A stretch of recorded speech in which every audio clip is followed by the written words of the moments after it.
Class 8 Bihar board गणित की नई पुस्तक है और इसमें प्रश्नावली है 5.2। हमें इसमें टोटल 2 सवाल हल करने हैं। आइए प्रारंभ करते हैं। देखिए पहला जो सवाल है, हमें यहाँ पे वर्ग ज्ञात करना है यानी स्क्वायर ज्ञात करना है और इसमें टोटल 6 सवाल है। देखिए वर्ग ज्ञात करने का सबसे आसान तरीका हम आपको बताएंगे।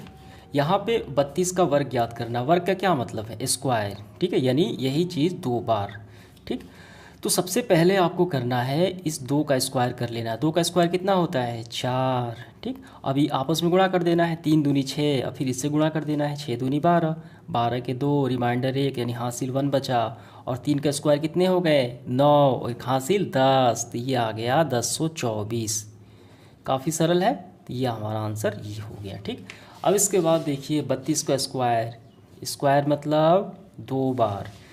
तो 5 का स्क्वायर कितना होता है? सबसे पहले 5 का स्क्वायर होता है 25, 25 25 के 5, हासिल रिमाइंडर 2 बचा। अब इसको आपस में गुणा कर देते हैं। 25 15, 15 दूनी 30, और हासिल बचा हमारा 2, कितने हो गए? 32, 32 के 2, फिर हासिल 3, तितरी का 9, इसका स्क्वायर तितरी का 9, और 9 में 3 हम जोड़ देंगे, कितना आ जाएगा? 12, तो आ गया 1225 स्क्वायर।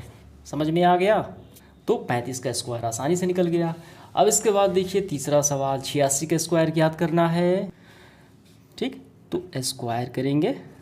ठीक, सबसे पहले इकाई का स्क्वायर, 6 का स्क्वायर कितना होता है? 36, 36 के 6, हासिल 3 आपका हो गया। अब इसको गुणा कर लेते हैं आपस में। 8 48, 48 दूनी कितने होंगे?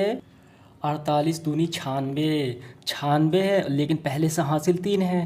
96 3 कितने होते हैं? 99, 99 के 9, हासिल फिर आ गया 9। ठीक, अब यहाँ पे इसका स्क्वायर, 8 का स्क्वायर 8 8 64, 64 में 9 को जोड़ देते हैं तो कितना आ जाएगा आपका? तो आपका आ जाएगा 73। ठीक है, तो ये आपका फाइनली आंसर निकल के आ गया 73 96। समझ में आ गया? अब इसके बाद देखिए 93 का स्क्वायर कैसे ज्ञात करेंगे, फिर वैसे ही करेंगे। 3 का स्क्वायर कितना होगा?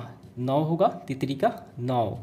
अब इसका देखिए नतीजा 27, 27 दूनी 54, 54 के 4, हासिल 5।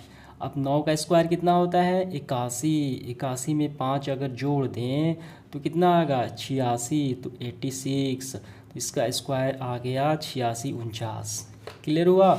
अब इसके बाद देखिए 71 यानी 71 का, तो वैसे ही करेंगे। स्क्वायर करना है हमें। 1 का स्क्वायर कितना होता है? 1 ही होगा। 7 का गुणा 1 के साथ 7 होगा, तो 7 का 2 के साथ कितना होगा? 7 दूनी 14, 14 के 4, हासिल 1, 7 का स्क्वायर 49, और एक हासिल 50, तो 50 41 आपका आंसर निकल के आ गया। समझ में आ गया? काफ़ी फास्ट ये तरीका है स्क्वायर निकालने का। वैसे ही याद करेंगे। ठीक, तो 6 का स्क्वायर कितने होते हैं? 36 के 6, हासिल आ गया 3 आपका। ठीक, अब इसका गुणा कर लेते हैं। 6 6 के 24, 24 दूनी 48, और हासिल कितना है? पहले 3 है। 48 और 3 51, तो हासिल 51 के 1, हासिल 5। ठीक, अब इसका स्क्वायर 6 6 के 16। ठीक है, और 16 और 5 कितने हो गए? 16 और 5 होता है 21। आपका स्क्वायर निकल के आ गया 21 16। ठीक है, समझ में आ गया? अब इसके बाद देखिए दूसरा सवाल आगे बढ़ते हुए हमें ज्ञात करेंगे। क्या है? पाइथागोरस त्रिक लिखिए जिसका एक सदस्य यहाँ पे दिया गया है। पहले आपको समझना है कि पाइथागोरस जो त्रिक है उसमें 3 सदस्य होते हैं। पहला सदस्य होता है 2m, दूसरा है m स्क्वायर -1, ठीक, और तीसरा है m स्क्वायर +1। m स्क्वायर में एक बार -1 घटा और m स्क्वायर में +1 यानी 1 जुड़ा। ये 3 सदस्य होते हैं और इसी को बोला जाता है पाइथागोरस त्रिक। ठीक, तो यही बात हम वहाँ पे लिखेंगे। देखिए यहाँ पे आपको पहले ऐसे लिखना है। हम जानते हैं पाइथागोरस त्रिक सदस्य हैं 2m, m square -1, m square +1। ठीक, अब पहला जो सवाल है 6 है, तो किसी को हम 6 मान लेंगे। माना कि देखिए पहले वाले को हम मान लेते हैं, काफ़ी आसानी होगी। तो लिखेंगे हम माना, ऐसे माना 2m बराबर 6। इसको पहला सदस्य मान लेते हैं क्योंकि पहला दिया गया है 6।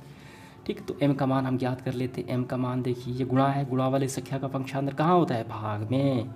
तो 3 आ गया, तो m का मान निकल के आ गया 3। अब m का मान हम यहाँ पे रख लेंगे, बस सभी सदस्य आ जाएंगे। देखिए हम यहाँ पे रख लेते हैं। पहला क्या है? m स्क्वायर, तो m जहाँ दिखे वहाँ पे 3 रखना है। तो 3 का स्क्वायर माइनस 1 कितना होगा 9, 9 में से 1 घटे तो ये 8 हो गया। ठीक, दूसरा सदस्य देखिए M square plus 1, M square plus 1, तो m के स्थान पे 3 स्क्वायर प्लस 1, तो 3 का 9 1 10। ठीक है, तो इस प्रकार हमने प्राप्त कर लिया। तो यहाँ पे हम लिख लेंगे पाइथागोरस त्रिक बराबर, पहला सदस्य हमने प्राप्त किया m के स्थान पे 3, दूसरा 8 और तीसरा ये 10। ठीक है, तो यही हमारा आंसर निकल के आ गया। समझ में आ गया। देखिए m यहाँ पे m का जो मान है 3, हम यहाँ पर भी हम लोग रखेंगे तो m कितना हो जाएगा 3 दूनी 6 हो जाएगा, तो ये हो जाएगा 6, तो यहाँ पे ये हो गया 6, क्योंकि यहाँ पे 2m है। m के स्थान पे देखिए m का वैल्यू निकला, तो m के स्थान पे हमने यहाँ पे रखा 3, 3 दूनी 6, तो पाइथागोरस त्रिक जो सदस्य निकल के आए 6, 8 और 10। ठीक, समझ में आ गया। अब इसके बाद देखिए दूसरा सवाल वैसे ही हल करेंगे। देखिए वैसे ही लिखेंगे पाइथागोरस त्रिक 2m m square minus 1 m square plus 1। ठीक, तो पहले इसको मान लेते हैं 2m बराबर 14, माना 2m, पहले को मान लेते हैं 14, तो m का मान हमारा निकल के आ गया 14/2 यानी 7। अब इस 7 का मान सब जहाँ m दिखाई दे उसमें रख लेना है। ठीक है, तो हम यहाँ लिखेंगे पाइथागोरस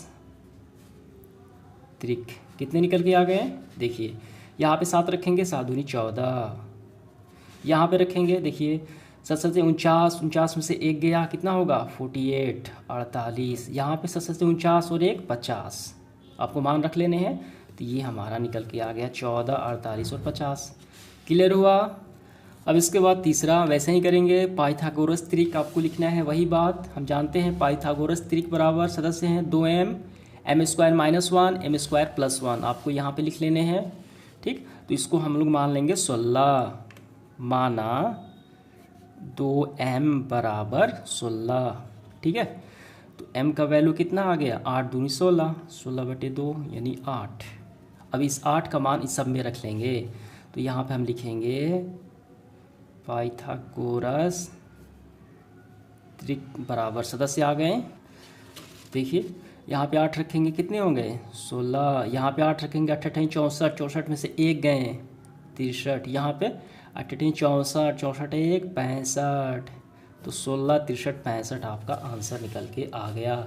इसका भी वैसे ही करेंगे, आपको पहले ये लाइन लिखना है पाइथागोरस त्रिक बराबर होते हैं 2m m square minus 1 m square plus 1, फिर वैसे ही मानना है, माना 2m बराबर 18, m का वैल्यू कितना निकल के आ गया 18/2 यानी 9 आ गया।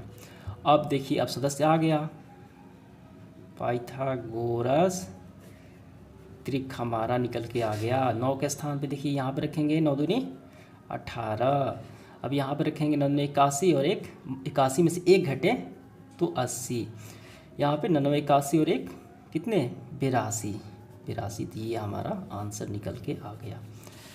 समझ में आ गया। तो इस तरीके से हमारा सेशन समाप्त हुआ। उम्मीद करता हूँ सभी सवाल आपको काफ़ी अच्छे से समझ में आ गए होंगे। धन्यवाद।